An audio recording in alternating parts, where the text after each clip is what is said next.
खाटू श्याम को भगवान श्री कृष्ण के कलयुगी अवतार के रूप में जाना जाता है। ऐसा कहे जाने के पीछे एक पौराणिक कथा हाथ है। राजस्थान के सीकर जिले में इनका भव्य मंदिर स्थित, जहां हर साल बड़ी संख्या में श्रद्धालु आते हैं। लोगों का विश्वास है कि बाबा श्याम सभी की मुरादें पूरी करते हैं और फकीर को भी राजा बना सकते हैं। कौन है बाबा खाटू श्याम? बाबा खाटू श्याम का संबंध महाभारत काल से माना जाता है। ये पांडुपुत्र भीम के पौत्र थे। ऐसी कथा है कि खाटू श्याम की अपार शक्ति और क्षमता से प्रभावित होकर श्री कृष्ण ने इन्हें कलियुग में अपने नाम से पूजे जाने का वरदान दिया। लाक्षागृह की घटना में प्राण बचाकर वन वन भटकते पांडवों की मुलाकात हिडिंबा नाम की राक्षसी से हुआ। ये भीम को पति रूप में प्राप्त करना चाहती थी। माता कुंती की आज्ञा से भीम और हिडिंबा का विवाह हुआ, जिससे घटोत्कच का जन्म हुआ। घटोत्कच का पुत्र हुआ बर्बरीक, जो अपने पिता से भी शक्तिशाली और मायावी था। बर्बरीक देवी का उपासक था। देवी के वरदान से उसे 3 दिव्य बाण प्राप्त हुए थे, जो अपने लक्ष्य को भेद कर वापस लौट आते थे। इनकी वजह से बर्बरीक अजेय हो गया था। महाभारत के युद्ध के दौरान बर्बरीक युद्ध देखने के इरादे से कुरुक्षेत्र आ रहा था। श्री कृष्ण जानते थे कि अगर बर्बरीक युद्ध में शामिल हुआ तो परिणाम पांडवों के विरुद्ध होगा। बर्बरीक को रोकने के लिए श्री कृष्ण गरीब ब्राह्मण बनकर बर्बरीक के सामने आए।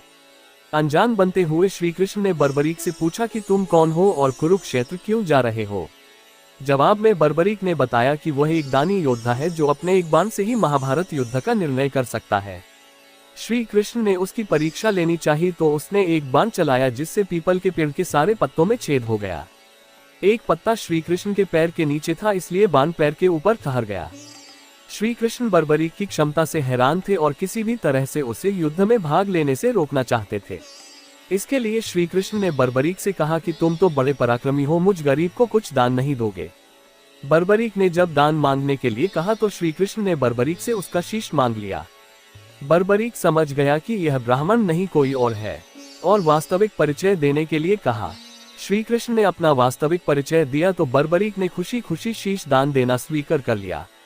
रात भर भजन पूजन कर फाल्गुन शुक्ल द्वादशी को स्नान पूजा करके बर्बरीक ने अपने हाथ से अपना शीश श्री कृष्ण को दान कर दिया।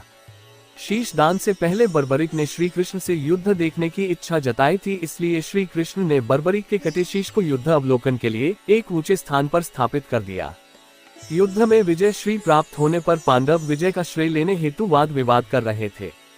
तब श्री कृष्ण ने कहा कि इसका निर्णय बर्बरीक का शीश कर सकता है। बर्बरीक के शीश ने बताया कि युद्ध में श्री कृष्ण का सुदर्शन चक्र चल रहा था, जिससे कटे हुए वृक्ष की तरह योद्धा रणभूमि में गिर रहे थे। द्रौपदी महाकाली के रूप में रक्तपान कर रही थी। श्री कृष्ण ने प्रसन्न होकर बर्बरीक के उस कटे सिर को वरदान दिया कि कलयुग में तुम मेरे श्याम नाम से पूजित होगे, तुम्हारे स्मरण मात्र से ही भक्तों का कल्याण होगा और धर्म, अर्थ, काम, मोक्ष की प्राप्ति होगी।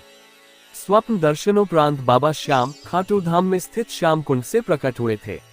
श्री कृष्ण विराट शालिग्राम रूप में संवत 1777 से खाटू श्याम जी के मंदिर में स्थित होकर भक्तों की मनोकामनाएं पूर्ण कर रहे हैं। हर साल लगता है खाटू श्याम मेला। प्रत्येक वर्ष होली के दौरान खाटू श्याम जी का मेला लगता है। इस मेले में देश विदेश से भक्तजन बाबा खाटू श्याम जी के दर्शन के लिए आते हैं। इस मंदिर में भक्तों की गहरी आस्था है। बाबा श्याम, हारे का सहारा, लखदातार, खाटू श्याम जी, मोरविनंदन, खाटू का नरेश और शीश का दानी, इन सभी नामों से खाटू श्याम को उनके भक्त पुकारते हैं। खाटू श्याम जी मेले का आकर्षण यहाँ होने वाली मानव सेवा भी है। बड़े से बड़े घराने के लोग आम आदमी की तरह यहाँ आकर श्रद्धालुओं की सेवा करते हैं। कहा जाता है ऐसा करने से पुण्य की प्राप्ति होती है। खाटू श्याम जी के चमत्कार। भक्तों की इस मंदिर में इतनी आस्था है कि वह अपने सुखों का श्रेय उन्हीं को देते हैं। भक्त बताते हैं कि बाबा खाटू श्याम सभी की मुरादें पूरी करते हैं। खाटू धाम में आस लगाने वालों की झोली बाबा खाली नहीं रखते हैं।